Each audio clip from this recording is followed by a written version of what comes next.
This channel does not promote any violent, harmful, or illegal activities. All content provided by this channel is meant for an educational purpose only. এদিকে দেশে একের পর এক বিপর্যয়, বিমান ভাঙলো, কপ্টার ভাঙলো, আর এবার ব্রিজও ভাঙলো। পুনেতে ইন্দ্রায়ণী নদীর ওপর ফুটব্রিজ ভেঙে পর্যটকদের মৃত্যু। প্রবল বৃষ্টির মধ্যে ভিড় বাড়তেই ভার সহ্য করতে পারেনি পুরনো সেতু।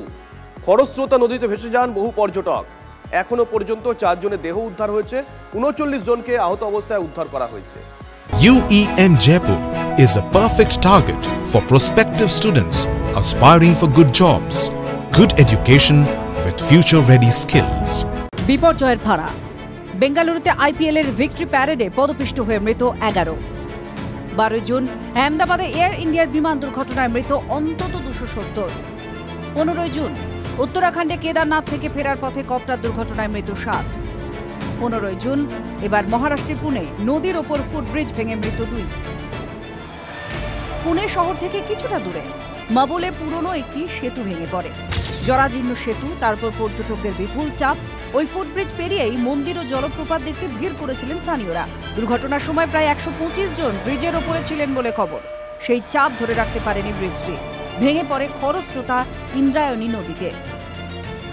জলের টানে ভেসে যান বহু পর্যটক। উদ্ধারকারী দলের তৎপরতায় মৃতের তালিকা লম্বা হয়নি, জখমের সংখ্যা 30-এরও বেশি। সাইপ্রাস থেকে মহারাষ্ট্রের মুখ্যমন্ত্রী দেবেন্দ্র ফডনবিসের সঙ্গে কথা বলেছেন প্রধানমন্ত্রী নরেন্দ্র মোদী। মৃতদের পরিবার পিছু 5 লক্ষ টাকা সাহায্য ঘোষণা করেছে মহারাষ্ট্র সরকার। বিকেলে ঘটনাস্থলে পৌঁছন এনসিপি সাংসদ সুপ্রিয়া সুলে। শোক প্রকাশ করেন কেন্দ্রীয় স্বরাষ্ট্রমন্ত্রী অমিত শাহ, পশ্চিমবঙ্গের মুখ্যমন্ত্রী মমতা বন্দ্যোপাধ্যায়। রবিবার মধ্যপ্রদেশের শিবপুরি জেলায় আরও একটি ব্রিজ ভাঙার খবর সামনে এসেছে। 6 জন শ্রমিক জখম হয়েছেন বলে খবর।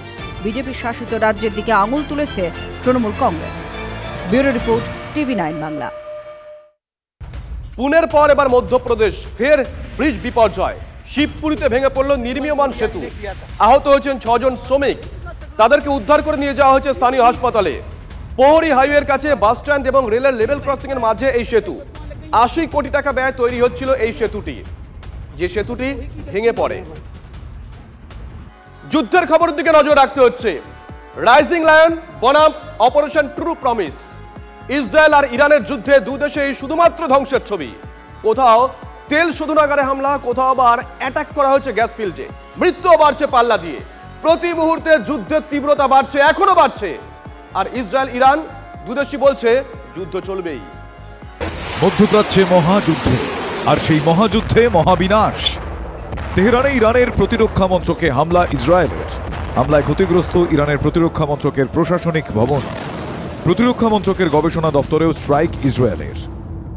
পাল্টা ইসরায়েলে হামলার ঝাঁজ বাড়ালো ইরান। তেল আভিভে ব্যালিস্টিক মিসাইল হামলা ইরানের।